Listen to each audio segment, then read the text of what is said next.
je vous propose de vous installer confortablement, de fermer les yeux, ou bien de ne pas le faire. Finalement, cela dépend de l'activité que vous êtes en train de faire. Peut-être que vous avez fait le choix de vous allonger sous votre couette ou un plaid tout douillet pour recevoir ou plutôt écouter cette séance. Ou bien vous êtes peut-être en train de faire quelque chose d'autre, quelque chose qui pourrait occuper une partie de vous, de votre esprit, pendant qu'une autre continue, elle, de m'écouter. Dans tous les cas, rassurez-vous, votre inconscient pourra entendre chacun des mots que je vais prononcer, afin de vous alléger. Il est possible que vous ressentiez déjà que le stress que vous possédiez auparavant avait décidé de laisser sa place, laissant ainsi l'opportunité à l'apaisement de faire son entrée par cette porte dérobée. Car je ne sais pas si vous le savez, mais lorsque l'on écoute quelqu'un qui parle, il arrive parfois que l'on oublie l'objet même de la conversation. Un peu comme si les mots pouvaient former une sorte de pont entre chaque objet de conversation, et qu'en décidant de passer de pont en pont, on pourrait oublier quel était l'objet de notre expédition. Je ne sais pas vous, mais moi j'adore commencer ce genre de conversation. Le temps passe à une vitesse incroyable, voire folle. Je crois d'ailleurs que la vitesse peut être calculée avec le temps. Comme pour les étoiles, on mesure toujours leurs sentiments grâce à la vitesse de la lumière. Parfois, ce que je dis peut vous donner l'impression de vous égarer, comme un astre pourrait le faire dans la galaxie. Peu importe, puisqu'aujourd'hui, cela va pouvoir être une source d'apaisement.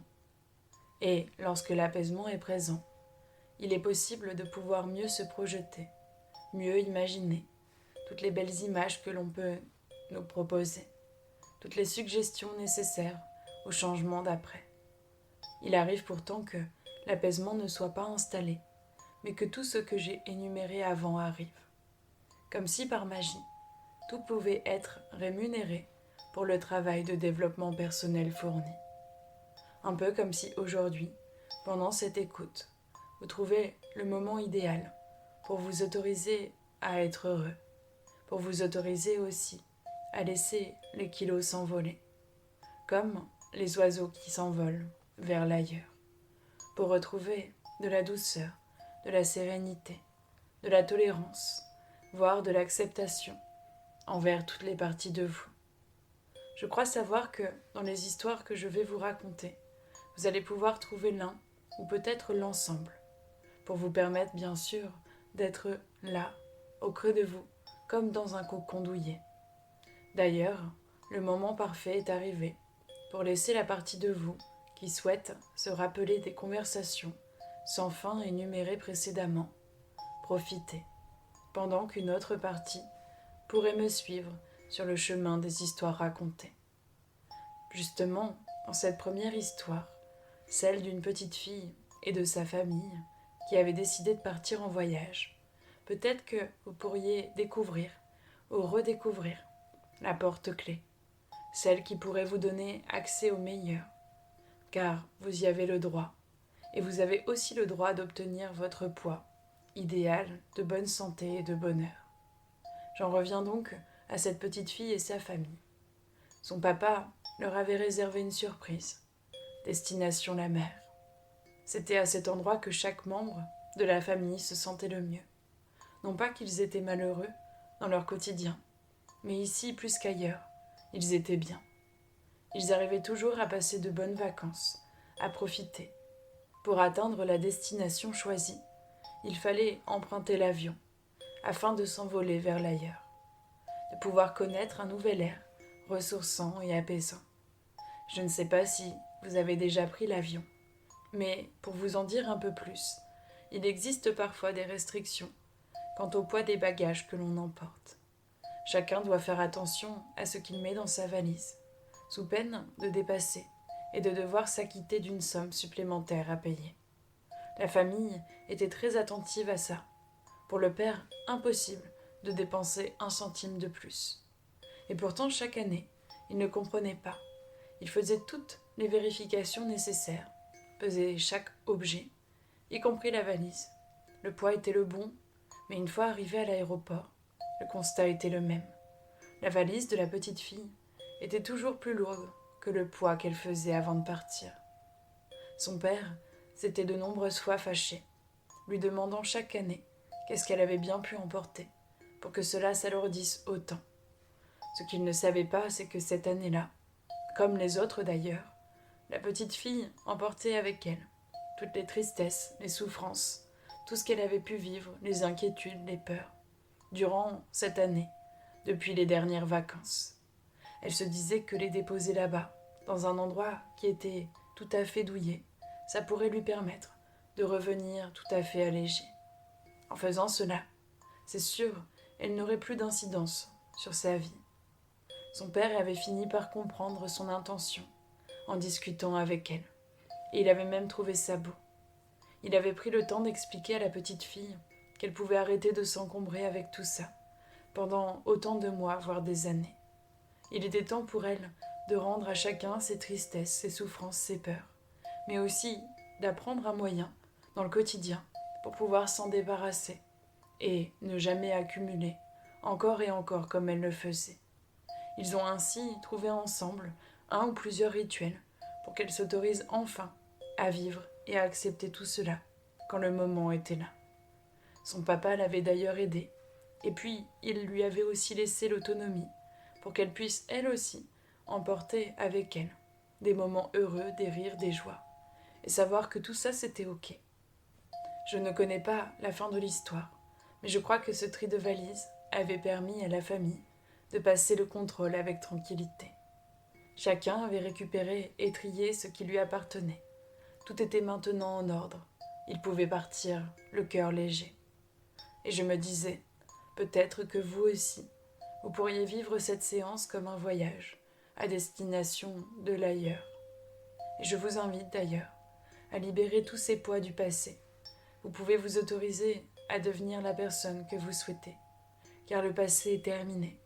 Pourquoi s'encombrer d'injustice, d'inquiétude, mais aussi de culpabilité?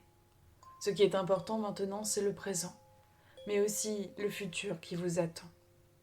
Et justement, en vous parlant de futur, cela me fait penser à une autre histoire, celle d'une personne qui avait l'habitude d'entendre « Eh, l'ami des oiseaux » quand il se baladait dans les rues du village de son enfance. Il en avait bien eu des amis à l'école. Oui, dans la cour de récréation, il était bien entouré. Mais ce n'était pas suffisant pour lui. Il avait l'impression que personne d'autre ne le comprenait mieux que les oiseaux. Chaque mercredi après-midi, il se retrouvait chez sa grand-mère. Il adorait sa grande maison. Il la comparait souvent à un château fort. Il s'imaginait tout un tas d'histoires quand il était là-bas. Elle était entourée de beaucoup de végétation. Et chaque matin, ou chaque soir d'ailleurs aussi, de nombreux oiseaux venaient se poser sur le rebord des fenêtres. Et en été, sa grand-mère laissait ses fenêtres ouvertes afin de pouvoir gagner en fraîcheur. Il pouvait donc les entendre chanter et même leur parler, leur raconter ses histoires, mais aussi sa journée. Sa curiosité le poussait à se rapprocher de plus en plus près. Il avait attendu que sa grand-mère ait le dos tourné pour dérober le marchepied. Elle avait peur du vide, et je ne sais pas si c'est en rapport avec le vide qui s'était créé lorsque l'on gravit les quelques marches du marchepied, ou bien si c'est le vide qu'avait laissé derrière lui le décès de son fils, le père du petit garçon. Toujours est-il que cette peur, elle était bien là, et souvent elle refusait à son petit-fils qu'il puisse monter sur ce 3 marches pour observer les oiseaux autrement. Il était déjà arrivé sur la 2e marche, quand l'un des oiseaux s'était tourné vers lui. L'enfant avait tout de suite compris que sa mamie était là. Elle souhaitait le délivrer de la hauteur. Elle l'avait serré fort dans ses bras et s'était excusée de lui avoir fait peur. Car oui, au début, l'enfant n'était pas effrayé, jusqu'à temps qu'il ait vu sa grand-mère en colère et inquiète. Après cette scène, elle avait compris qu'il était important pour lui qu'elle lui fasse aussi découvrir la vie autrement, mais qu'elle lui laisse l'opportunité de la découvrir sans ses peurs à elle. Elle n'y pouvait rien si son père était décédé. Elle ne pouvait pas prendre le petit garçon comme le sien, pour remplacer le vide laissé par son propre fils. Elle s'était faite la promesse de ne plus jamais se comporter de cette façon, et puis de laisser juste la vie se faire. Et je me disais, peut-être qu'un jour comme aujourd'hui, vous pourriez vous aussi vous autoriser à être vous, loin de ce que l'on vous a appris, transmis ou légué, de toutes ces normes, de toutes ces programmations aussi qu'on nous partage sur la nourriture, sur la santé, à cause des expériences ou des normes ou des règles de la société, mais aussi celles des autres, des personnes qui nous aiment. Vous allez pouvoir arrêter de polluer votre intérieur avec tout ça. Et vous allez pouvoir d'ailleurs, grâce à ce tri, faire le nécessaire pour installer quelque chose de doux, de bienveillant et surtout de naturel et d'inné. Et oui, rappelez-vous, en tant qu'être humain, eh bien, on est obligé de s'associer à la nourriture de façon naturelle pour survivre, mais aussi pour vivre. Alors pourquoi le moment ne serait pas venu de retrouver cet état naturel, cette relation, aussi simple soit-elle, de j'ai faim pour pouvoir subvenir à mes besoins, et donc je mange en rapport avec mes besoins. Vous voyez, peut-être qu'il est temps aussi de pouvoir régler tout ça, afin que vous puissiez simplement revenir à un état qui vous correspond et qui vous fait du bien. Alors, je me disais, peut-être que supprimer tous les comportements automatiques qui s'activaient en lien avec la nourriture, finir son assiette alors qu'on n'a plus faim, manger aux heures précises sans se demander si on a faim, tout cela pourrait s'arrêter pour vous permettre de mieux vous écouter, mais surtout d'équilibrer.